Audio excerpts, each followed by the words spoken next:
പിണറായി വിജയൻ ചികിത്സയ്ക്കായി അമേരിക്കയിലേക്ക് പോകുന്നതിന് മുമ്പ് തുടങ്ങിയ പ്രശ്നങ്ങൾ ഇപ്പോൾ അതിൻ്റെ ഏറ്റവും വലിയ പാരമ്യത്തിലെത്തിയിട്ടുണ്ട്. അപ്പോൾ ഈ പറയുന്ന മെഡിക്കൽ കോളേജ് തകർന്നു വീണ ഇഷ്യൂവും പ്രശ്നങ്ങളും ഒക്കെ ആയിരുന്നുവെങ്കിൽ ഇപ്പോൾ അതിലും വലിയ പ്രശ്നങ്ങൾ ഉണ്ടാക്കി വെച്ചിട്ടുണ്ട്. സമസ്തയോട് മറുപടി പറയണം, ഈ പറയുന്ന ഗവർണറുടെ കാര്യങ്ങൾക്കകത്തെല്ലാം സമവായം ഉണ്ടാക്കണം, അങ്ങനെ ഒന്നിൽ തൊടുത്തി ഒരു 100 പ്രശ്നങ്ങൾ ഉണ്ടായിട്ടുണ്ട്. ഇപ്പോൾ വന്നിറങ്ങിയതേ ഉള്ളൂ പിണറായി വിജയൻ. എങ്ങനെയായിരിക്കും കാര്യങ്ങളെയൊക്കെ ഇനി കൈകാര്യം ചെയ്യാൻ പോവുക? ഇന്നലെ ദുബായിൽ നിന്ന് കേരളത്തിലേക്കുള്ള ഫ്ലൈറ്റിൽ വെച്ച് കേരള രാജ്യത്തിൻ്റെ ചക്രവർത്തി പിണറായിയിലെ വല്യകോയി തമ്പുരാൻ പള്ളി ഉറക്കത്തിലൊരു പാട്ട് കേട്ടിരുന്നു.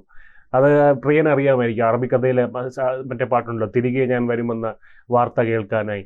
അതിൽ വിടുവായൻ തവളകൾ പതിവായി കരയുന്ന നടവരം ഓർമ്മയിൽ കണ്ടു എന്നൊരു വരിയുണ്ട്. അങ്ങനെ കുറേ വിടുവായൻ തവളകൾ ഇപ്പോൾ ഇറങ്ങിയിട്ടുണ്ടായിരുന്നു ഈ കഴിഞ്ഞ 10 ദിവസം. അവരിപ്പോൾ ഇറങ്ങി ഇവിടെ വലിയ രീതിയിൽ എന്താ പറയുക, അക്രമങ്ങളും തോന്നിവാസമൊക്കെ അഴിച്ചു വിട്ടിട്ടുണ്ട്. അപ്പോൾ അത് ഇദ്ദേഹം ഇനി ഈ വിടുവായൻ തവളകളായിരിക്കും ഇദ്ദേഹത്തിന് ഏറ്റവും വലിയ ഭീഷണി. കോട്ടയം മെഡിക്കൽ കോളേജ് കെട്ടിടം ഇടിഞ്ഞു വീണതിൻ്റെ പിറ്റേന്ന് മുങ്ങിയ കാരണഭൂതമാണ്. പിന്നെ ഇപ്പോഴാണ് ഭൂതം പൊങ്ങുന്നത്.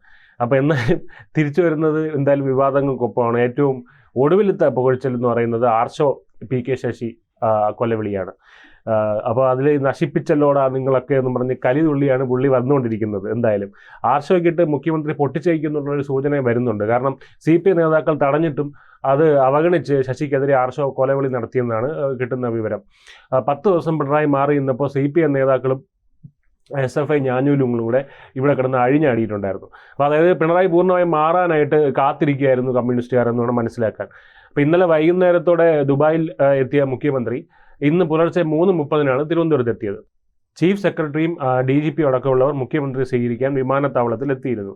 ഇന്ന് മുതൽ അമേരിക്കയെ വീണ്ടും തെമ്മാടി രാഷ്ട്രമായിട്ട് പ്രഖ്യാപിക്കുന്നതായിരിക്കും.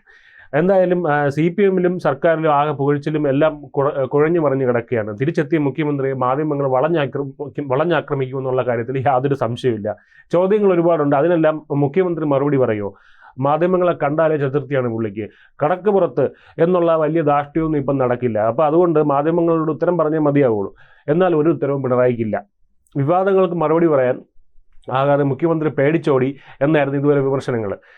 മെഡിക്കൽ കോളേജ് കെട്ടിടം തകർന്നു വീണ ഒരു സ്ത്രീ മരിച്ചിട്ടും ഒരു ഉത്തരവാദിത്വം കാണിക്കാതെ ഏറ്റവും നിരുത്തരവാദപരമായിട്ടുള്ള നിലപാടാണ് പിണറായി സ്വീകരിച്ചിരുന്നത്. ഒരു വാർത്താ സമ്മേളനം പോലും നടത്താതെയാണ് മുഖ്യമന്ത്രി ഇവിടെ നിന്ന് അമേരിക്കയിലേക്ക് പോയത്. കാരണം മാധ്യമങ്ങളുടെ മുന്നിൽ പെട്ടുപോകും എന്ന് പിണറായിക്ക് അറിയാമായിരുന്നു. അവരെ പേടിച്ച് തന്നെയാണ് പിണറായി പോയിരിക്കുന്നത്. നമ്മളെ കൺവിൻസിങ് സ്റ്റാർ സുരേഷ് കൃഷ്ണനെ പോലെ നീ അവരെ പറഞ്ഞ് മനസ്സിലാക്കുക, ഞാൻ അമേരിക്ക വരെ ഒന്ന് പോയി വരാം എന്നും പറഞ്ഞ് അദ്ദേഹം ഇവിടെ നിന്ന് മുങ്ങിയതാണ്. എന്നാലും തിരിച്ചു വരുന്നത് അതിലും ഗംഭീരമായിട്ടുള്ള അവസ്ഥയിലേക്കാണ്. ടൊബാക്കോയുടെ പരസ്യം കണ്ടിട്ടുണ്ടായിരിക്കുമല്ലോ പ്രിയൻ. ഈ ചിലയിടത്ത് ചാരം, ചിലയിടത്ത് പുക, എന്താണ് ഈ നഗരത്തിന് പറ്റിയതെന്ന് പറയും. അങ്ങനത്തെ ഒരു അവസ്ഥയിൽ കേരളത്തിലേക്കാണ് അദ്ദേഹം തിരിച്ചു വരുന്നത്. മിക്കവാറും ഒരാഴ്ചത്തേക്ക് യാത്രാക്ഷീണമെന്നും പറഞ്ഞ് മുഖ്യമന്ത്രി മുങ്ങാൻ സാധ്യതയുണ്ടെന്നാണ് തോന്നുന്നത്. തലയ്ക്ക് മുകളിൽ ഉയർന്നു നിൽക്കുന്ന വിവാദങ്ങൾ അത്ര നിസ്സാരമല്ല. മുഖ്യമന്ത്രി എത്തുന്നതിന് മുമ്പ് വിവാദങ്ങൾ കെട്ടടക്കാൻ MV ഗോവിന്ദനെ കൊണ്ട് സാധിച്ചില്ല. ഞാൻ തിരിച്ചെത്തുമ്പോൾ അണ്ണാക്കിലെ പിരിവെട്ടുന്ന ചോദ്യങ്ങളൊന്നും കാടില്ല എന്നൊക്കെ മുഖ്യമന്ത്രി നിർദ്ദേശിച്ചിട്ടുണ്ടായിരുന്നു. പക്ഷേ അതിനൊന്നും ഫലം കണ്ടില്ല. സമസ്ത മുതൽ ഇങ്ങോട്ട് പാലക്കാട്ട് CPM-ലെ കൊലവിളി വരെ മുഖ്യമന്ത്രി മറുപടി പറയേണ്ടതായിട്ടുണ്ട്. വിവാദങ്ങളിൽ നിന്ന് ഒഴിഞ്ഞു മാറാനും പറ്റില്ല. അതിലേറ്റവും പ്രധാനപ്പെട്ടത് സമസ്ത ഇടഞ്ഞിരിക്കുന്നു എന്നുള്ളതാണ്. സ്കൂൾ സമയക്രമം മാറ്റത്തിൽ സമസ്തയും കാന്തപുരവും ഇടഞ്ഞു നിൽക്കുകയാണ്. വിദ്യാഭ്യാസ മന്ത്രി V ശിവൻകുട്ടി ഉറച്ച നിലപാടാണ് ഈ വിഷയങ്ങളിൽ എടുത്തിരിക്കുന്നത്. 2 സംഘടനകളുമായിട്ട് ചർച്ച നടത്താതെ സ്കൂൾ കലണ്ടറും പുറത്ത് ഇറക്കിയിട്ടുണ്ട്. ഈ വിഷയത്തിൽ ന്യൂനപക്ഷ വികാരം അട്ടിമറിച്ചു എന്ന ചർച്ച സമസ്ത ഉയർത്തുന്നുണ്ട്. മുഖ്യമന്ത്രി പിണറായി വിജയനുമായി ഏറെ അടുപ്പമുണ്ടായിരുന്ന സംഘടനയാണ് സമസ്ത. കാന്തപുരവും അങ്ങനെയായിരുന്നു. ഈ വിഷയത്തിൽ പിണറായി എടുക്കുന്ന പരസ്യ നിലപാട് നിർണായകമാണ്. സമസ്തയ്ക്കെതിരെ പൊട്ടിത്തെറിച്ചാണ് വിദ്യാഭ്യാസ മന്ത്രി V ശിവൻകുട്ടി സംസാരിച്ചത്. പിണറായി പോലും ഇന്നോളം സമസ്തയും മറ്റ് മുസ്ലിം സംഘടനകളെയും ചൊടിപ്പിക്കാൻ നിന്നിട്ടില്ല.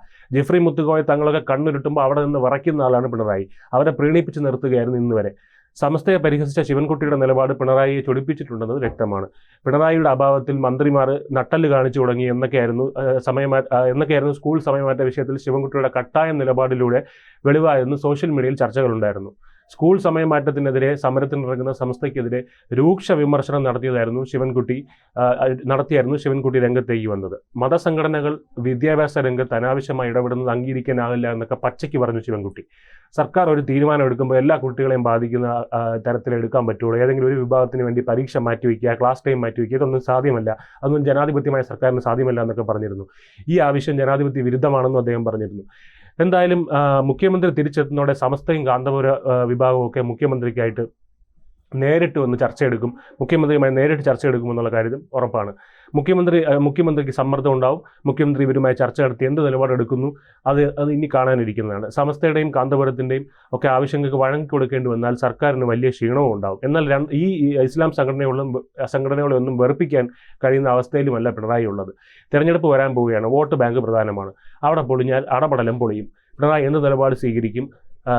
ഉരുകയാണ് ഇപ്പോൾ പിണറായി വിജയൻ. നിൽപ്പിൽ അങ്ങ് ഭൂമി പിളർന്ന് താഴേക്ക് പോയാലോ എന്ന് ആലോചിക്കുന്നുണ്ടായിരിക്കും ഇപ്പോൾ പിണറായി വിജയൻ. ഇങ്ങനെ മതസംഘടനകൾ ഓരോ കാര്യങ്ങൾ ആവശ്യപ്പെട്ടാൽ സ്കൂൾ നടത്തിക്കൊണ്ടു പോകാൻ കഴിയില്ല എന്നൊക്കെ ശിവൻകുട്ടി വലിയ ഡയലോഗ് അടിച്ചിരുന്നു.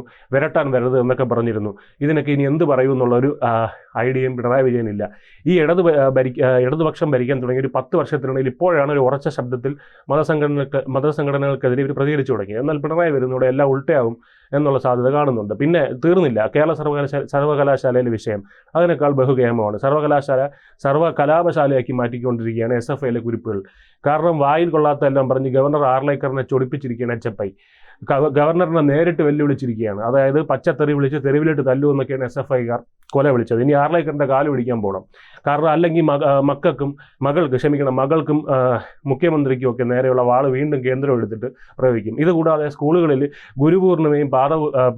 ഗുരുപൂർണ്ണമായിട്ട് ബന്ധപ്പെട്ടൊരു പാദപൂജ വിവാദമുണ്ട്. അപ്പോൾ സമസ്തയുടെ മാത്രം പാദപൂജ ചെയ്യുന്ന മുഖ്യൻ്റെ ഇരട്ടത്താപ്പ് കൂടി നമ്മൾ ഇനി കാണാൻ കിടപ്പുണ്ട്.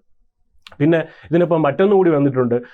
കൂത്തുപറമ്പ് പഴയ വെടിവെപ്പിലെ പിണറായിയുടെ പ്രസംഗം കുത്തിപ്പൊക്കിയിട്ടുണ്ട്. Sadananda master BJP Rajya Sabha MP ആക്കുമ്പോഴാണ് ഈ വിവാദം എത്തുന്നത്. കൂത്തുപറമ്പിലെ വെടിവെപ്പിൽ പിന്നീട് കുറ്റവിമുക്തനായ റവാഡ ചന്ദ്രശേഖരനെ പോലീസ് മേധാവിയാക്കിയതിൽ ഇനിയും പിണറായി പറയുന്ന നിലപാട് നിർണായകമാണ്. അപ്പോൾ തലയ്ക്ക് മുകളിൽ ഒരുപാട് വാളാണ് പിണറായിക്ക് നേരെ നിൽക്കുന്നത്. പിന്നെ ഈ ഊരിപ്പിടിച്ച വാളൊന്നും ചങ്കൻ ഒരു പ്രശ്നമല്ലാത്ത കാര്യമാണ്. പക്ഷേ എനിക്ക് അതൊരു കാര്യം സംശയമുണ്ട്. ഇദ്ദേഹം പണ്ട് ഊരിപ്പിടിച്ച വാളുകൾക്കിടയിലൂടെ നടന്നു എന്നൊക്കെയാണ് പറയുന്നത്. അദ്ദേഹം നടന്നതാണോ അദ്ദേഹത്തിനെ നടത്തിയതാണോ എന്നുള്ള കാര്യത്തിൽ എനിക്ക് സംശയമുണ്ട്. കാരണം ഇദ്ദേഹത്തിൻ്റെ പേടി കണ്ടിട്ടാണ്. പിന്നെ ഇത് കൂടാതെയാണ് പാലക്കാട്ടുള്ള CPM-ൽ ശശിവിരുദ്ധ വികാരം ശക്തമായിരിക്കുന്നത്. PK ശശിയെ KTDCയുടെ ചെയർമാൻ സ്ഥാനത്ത് നിന്ന് മാറ്റണമെന്ന ആവശ്യം ഇപ്പോൾ ശക്തമായി വരുന്നുണ്ട്. ശശി UDF-ലേക്ക് പോകുന്നുള്ള ചർച്ചയാണ് പാലക്കാട്ട് CPM ഇപ്പോൾ ഉയർത്തിവിട്ടിരിക്കുന്നത്. ശശിയെ ബ്രാഞ്ചിലേക്ക് തരം താഴ്ത്തിയിട്ടും KTDCയുടെ പദവിയിൽ നിന്ന് മാറ്റിയിരുന്നില്ല. അതുകൊണ്ട് തന്നെ പാലക്കാട്ട് പ്രശ്നത്തിൽ പിണറായി ആർക്കൊപ്പം നിൽക്കുമെന്നതും ഏറ്റവും ചർച്ചയായ വിഷയമാണ്. പിണറായിയുടെ വിശ്വസ്തനാണ് ശശി എന്ന് എല്ലാവർക്കും അറിയാം. ഈ ശശിയെ മുൻ സംസ്ഥാന സെക്രട്ടറിയായ ആർഷോ കടന്നാക്രമിക്കുന്നത് കഴിഞ്ഞ ദിവസം ഉണ്ടായി. ശശിയെ പരസ്യമായി തള്ളിപ്പറഞ്ഞ ആർഷോയ്ക്ക് ഇനി എന്ത് സംഭവിക്കും എന്നുള്ള ചർച്ചയുമുണ്ട്. ബിലാലെ മേരി ടീച്ചർക്ക് കൊച്ചിയിൽ വേറെയുമുണ്ട് ആൺമക്കൾ എന്ന് ആണ്. ബിലാൽ എന്ന് പറയുന്നത് ഇവിടെ ഉദ്ദേശിക്കുന്നത് ആർഷോയാണ്. ബിലാലുമാരുടെ ചെരുപ്പ് നക്കികൾ ഞങ്ങളുടെ നേരെ പോരിന് വന്നാൽ തച്ചുടയ്ക്കും, സൂക്ഷിച്ചോ തുടങ്ങിയ മുദ്രാവാക്യങ്ങളായിരുന്നു പേരെടുത്ത് പറയാതെ ശശിക്കെതിരെ ഉയർന്നത്. മണ്ണാർക്കാട് കവലയിലിട്ട് PK ശശിയെ തല്ലും എന്നൊക്കെയുള്ള കൊലവിളികൾ ഉയർന്നു വന്നിട്ടുണ്ട്. എരുതിയിൽ എണ്ണ ഒഴിക്കുന്നത് പോലെ PK ശശിക്കെതിരെ ആർഷോയും രംഗത്ത് വന്നിരുന്നു. പൊന്നുമോനെ അഷ്റഫ് ഏതെങ്കിലും തമ്പുരാൻ്റെ വാക്ക് കേട്ട് മണ്ണാർക്കാട് അങ്ങാടിയിൽ ഇറങ്ങിയ 2 കാലും കുത്തി നടക്കില്ല എന്നൊക്കെയായിരുന്നു ആർഷോ പറഞ്ഞത്. അതായത് പാർട്ടി ഓഫീസിലേക്ക് പടക്ക് പറഞ്ഞ് PK ശശിയുടെ ആളായ അഷ്റഫാണെന്നാണ് പറയുന്നത്. അപ്പോൾ ആ വിവാദം ആണ് ഇപ്പോൾ പാർട്ടിയിൽ നിന്ന് ഉയർന്നിരിക്കുന്നത്. ഇപ്പോൾ എന്തിനൊക്കെയാണ് പിണറായി വിജയൻ മറുപടി പറയാമെന്ന് നോക്കിക്കഴിഞ്ഞാൽ നമുക്ക് തന്നെ ഒരു അന്തമില്ല. അപ്പോൾ അല്ലെങ്കിൽ യാത്രയുടെ ക്ഷീണം പറഞ്ഞ് മുഖ്യമന്ത്രി ക്ലിഫ് ഹൗസിൽ തന്നെ കുത്തിയിരിക്കാനാണ് സാധ്യത. ഇനി നിലമ്പൂരിൽ തോറ്റ മുതൽ ഇങ്ങോട്ട് CPM-ന് വലിയ പ്രതിസന്ധികളാണ് മുന്നിലുള്ളത്. സർക്കാരിനെതിരെ ഏറ്റവും വലിയ പ്രശ്നമായിട്ട് ഉയർന്നു വന്നത് കോട്ടയം മെഡിക്കൽ കോളേജ് കെട്ടിടം തകർന്നു വീണത്. അതിന് പിന്നാലെ എല്ലാവരും ഞെട്ടിച്ചുകൊണ്ട് മുഖ്യമന്ത്രി അപ്രതീക്ഷിതമായിട്ട് അമേരിക്കയിലേക്ക് കടന്നു കളഞ്ഞു. ചികിത്സാർത്ഥം എന്നാണ് മൊഴിഞ്ഞത്. പക്ഷേ മുഖ്യമന്ത്രിയും ഭാര്യ കമല വിജയനുമാണ് യാത്രയ്ക്ക് പോയത്. യുഎസിലെ മിന്നസോട്ടയിലെ മായോ ക്ലിനിക്കിലായിരുന്നു ചികിത്സ. ഇത് 4ാം തവണയാണ് മുഖ്യമന്ത്രി ചികിത്സയ്ക്കായിട്ട് അമേരിക്കയിൽ പോകുന്നത്. നേരത്തെ നടത്തിയിരുന്ന ചികിത്സയുടെ തുടർച്ചയായിട്ടുള്ള പരിശോധനകൾക്കാണ് എന്നാണ് വ്യക്തമാക്കിയിരുന്നത്.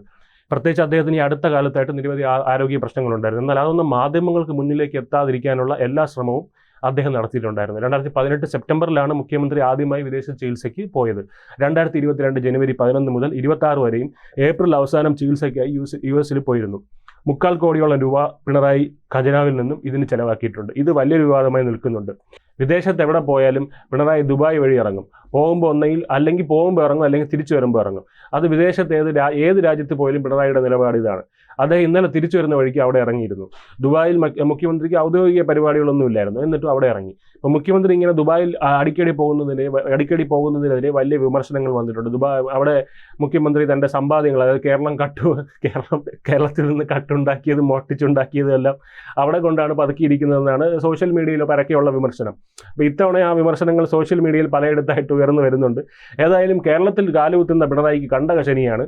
അതിൽ നിന്ന് രക്ഷപ്പെടാൻ മാർക്സ് മുത്തപ്പൻ പിണറായി അനുഗ്രഹിക്കട്ടെ എന്ന് മാത്രം പ്രത്യാശിക്കുന്നു. കൂടുതൽ വാർത്തകളും വിശേഷങ്ങളും നിങ്ങളിലേക്ക് എത്താൻ ABC മലയാളം സബ്സ്ക്രൈബ് ചെയ്യുക, ബെൽബട്ടനും അമർത്തുക.